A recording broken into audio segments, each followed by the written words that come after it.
안녕하세요. 오늘은 봄철의 설사 그리고 배앓이, 봄철의 복부 냉증에 대해서 한번 알아보겠습니다. 한마디로 찬 기운이 장을 흔드는 사건이다. 이렇게 생각하면 됩니다.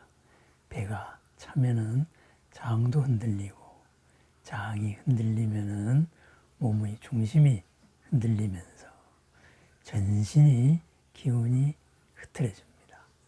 장은 또 제2의 뇌라고 이야기하잖아요.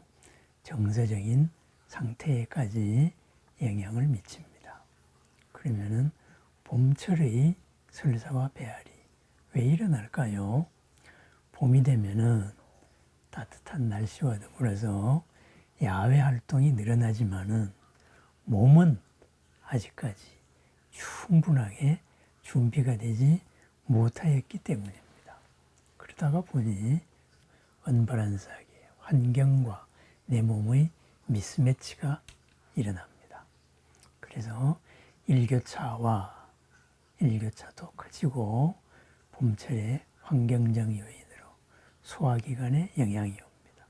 그러다가 보니 먹는 데서도 조금은 탈이 나기 쉽지요. 그래서 기온이 상승해서 오는 음식물의 변질, 우리가 흔히 말하는 식중독이죠. 또 여러 가지 바이러스들도 이때를 틈타서 유행하게 됩니다. 어패류나 물이 오염되기 쉽다. 이렇죠. 또 하나는 낮이 길어지면서 일교차가 심해집니다. 낮과 밤의 온도차가 확 늘어나죠. 그러다가 보니 어떻게 될까요? 움츠려졌던 이 겨울에 익숙해 있던 우리의 자율신경계가 봄이라는 확 일조량이 늘어나는 여기에 미처 적응을 하지 못합니다. 그래서 아침 저녁의 쌀쌀함, 낮 동안의 따뜻함, 특히 요즘같이 기상이변으로 인하여서 날씨를 종잡을 수 없을 때에는 우리 몸의 자율신경계 또한 참 균형을 맞추기가 힘들어집니다. 그러면 첫 번째로 나타나는 것이 소화기관의 운동기능이 저하되고 정서적으로 과민하게 되죠. 과민하게 되면은 과민성 장질환을 유발하기 쉽고 면역력이 저하가 되면은 여러 가지 감염성 질환에 노출이 되지요. 또 봄철에는 생활 습관이 바뀝니다.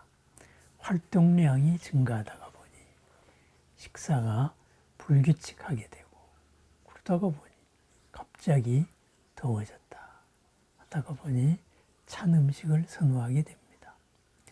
찬 것을 마시거나 먹으면 어떻게 될까요? 위와 장의 온도가 내려가지요. 위와 장의 온도가 내려가면은 위와 장의 기능은 떨어지게 되어 있습니다. 그러다가 멈춥니다. 이래서 장 기능이 약해지면 장 기능 자체가 스트레스를 유발합니다. 제2의 뇌이기 때문입니다. 또한 봄철 몸이 환경을 따라가지 못합니다. 학기도 새로 시작되고 업무도 새롭게 계절에 맞춰서 시작되는 일이 많습니다. 그러다가 보니 스트레스가 늘어나서 과민대장을 유발하기가 쉽습니다.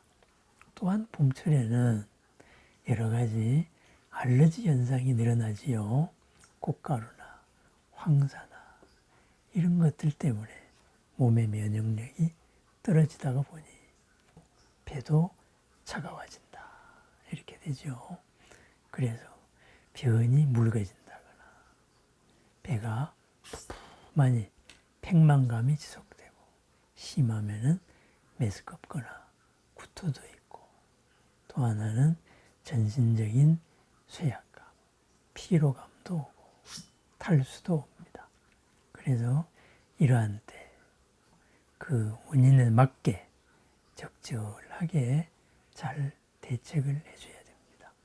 가장 기본 수분을 균형 잡아줘야지요. 그래서 물을 잘 마시고 물만 마시면 안 되겠지요. 물에 전해질 이런 것을 보충해 줘야 되니까 맹물보다는 이온 음료수나 아니면은 여러 가지 차 이런 것들이 도움이 되겠죠. 보리차 이런 게 되고 또 하나는 환경 변화에 맞춰 가지고 나의 몸을 충분히 잘 적응시키는 것. 몸에 대해서 신경을 조금 더 써주자. 그러한 몸에 대한 대책을 세워주는 게 좋습니다. 그러면은 한방적으로는 어떻게 될까요? 찬 기운이 일단은 몸을 침범한 거죠. 한사가 비위를 침범했다. 이렇게 이야기할 수도 있습니다. 그러면은 비위에 좋은 그리고 전신의 면역 기능을 잡아줄 수 있는 이런 데를 자극을 해야 되겠지요. 첫 번째로 장수열이 1번으로 꼽히는 족삼리열을 자극해야죠. 무릎의 움푹 들어간 슬안 부위에서 밑으로 손가락 4마디 족삼리를 자극해주면 정서적으로도 안정이 되지만 소화기도 안정이 됩니다. 장에 좋습니다. 두 번째로는 장문혈을 추천하고 싶습니다. 장문혈은 어디 있느냐? 옆구리의 갈비뼈 끝에 있습니다. 이 양쪽 옆구리의 갈비뼈 끝에 있는 장문혈을 자극을 하면은 장의 움직임에 직접적으로 영향을 미칩니다. 장의 움직임이 부드러워지고 복통이 진정됩니다. 또 움직이면서 배에서 꼬르륵 하는 소리도 들리게 됩니다. 멈췄던 장이 움직이죠. 움직이면은 그때부터 풀리는 겁니다. 손가락으로 지그시 눌러줘도 좋지만 손바닥으로 따뜻하게 하는 것도 좋습니다. 그 다음으로는 배에서 천추혈을 자극하는 게 좋습니다. 요 옆구리의 갈비뼈 끝의 장문혈. 천추혈은 어디냐 하면은 배꼽의 양쪽에 있습니다. 배꼽 양쪽으로 2천이다 하니까 어떻게 될까요? 손가락으로 한 3마디쯤 되겠지요. 거기를 장문혈과 같이 자극하면 설사나 그리고 장 무력증에 참 좋습니다. 손끝으로 마사지하는 것도 좋고 또는 여기는 따뜻하게 하는 것이 더 좋습니다. 그 다음으로는 이 오통에 흔히 쓰는 등 쪽으로 신수혈을 자극합니다. 요 천추혈을 해서 뒤로 가면은 요추의 2번 요추, 흉추에서 내려와서 요추, 그 양쪽에 신장, 콩팥의 반응점인 신수혈이 있습니다. 이 신수혈을 자극해주면은 허리도 좋아지지만은 또한 위나 장도 참 좋아합니다. 속이 차다, 설사 이런 때 좋습니다. 자극하기가 힘들지요.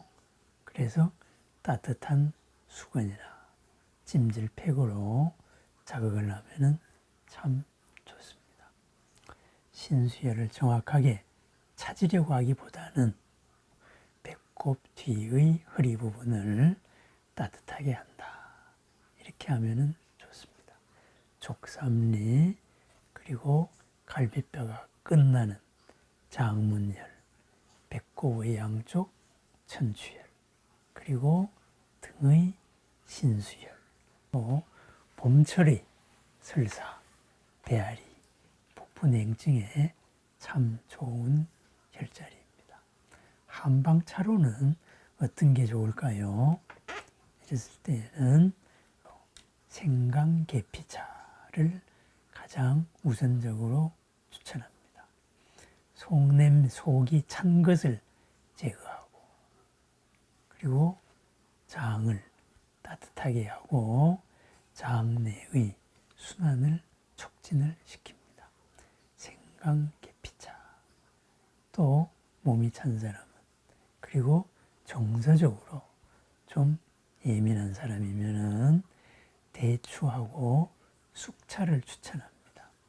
대추로 소화기도 편하게 하고 누그러뜨리면서, 쑥으로 피도 맑게 하고 몸도 따뜻하게 하고 장도 안정시키는 방법입니다. 그 외에 흑임자나 이런 여러 가지도 있지만은 제가 대표적으로 추천하는 것은 생강계피차 또는 대추, 쑥차 이렇게 추천을 합니다. 이런 것을 따뜻하고 부드럽게 해서 하루에 한두 잔 드시면서 찬 것, 그리고 날 것을 피하는 것이 봄철에 흔히 오는 배앓이, 설사 이런 것을 푸는 그런 지름길입니다. 장은 뜨거운 것을 싫어하지 않습니다. 두무냉통, 복무열통이라는 말도 있지요. 머리는 차서 탈라는 법이 없고 배는 따뜻해서 탈라는 법이 없다. 그런 말입니다. 속이 따뜻해야 마음도 편하고 따뜻한 이 장에서 단전의 붉은 기운도 더욱더 굳건해져서 전신순환에 도움이 됩니다. 봄철의 설사, 복부 냉증, 찬 기운이 장을 흔들었다. 이렇게 우리가 표현할 수 있습니다. 찬 기운이 장에 들어오면 한방적으로는 가장 안 좋은 상태, 수승화강을 방해하는 현상이 생깁니다. 본격적으로 화는 위로 올라가고 냉기는 밑으로 올라오는, 위와 아래가 분리되어 버리는 그런 큰 상태, 면역 기능의 아주 불안정 상태가 초래합니다. 배를 따뜻하게 합니다. 봄철의 배앓이, 찬 기운에 다친 경우입니다. 족삼리, 그리고 장문열, 그리고 배꼽 주위의 천수열, 등의 신수열, 따뜻하게 하기를 추천하는 자리입니다. 머리는 차고 배는 따뜻하여서 늘 건강하고 그리고 평안하고 흔들림 없는 그러한 나날이 되기를 바랍니다. 감사합니다.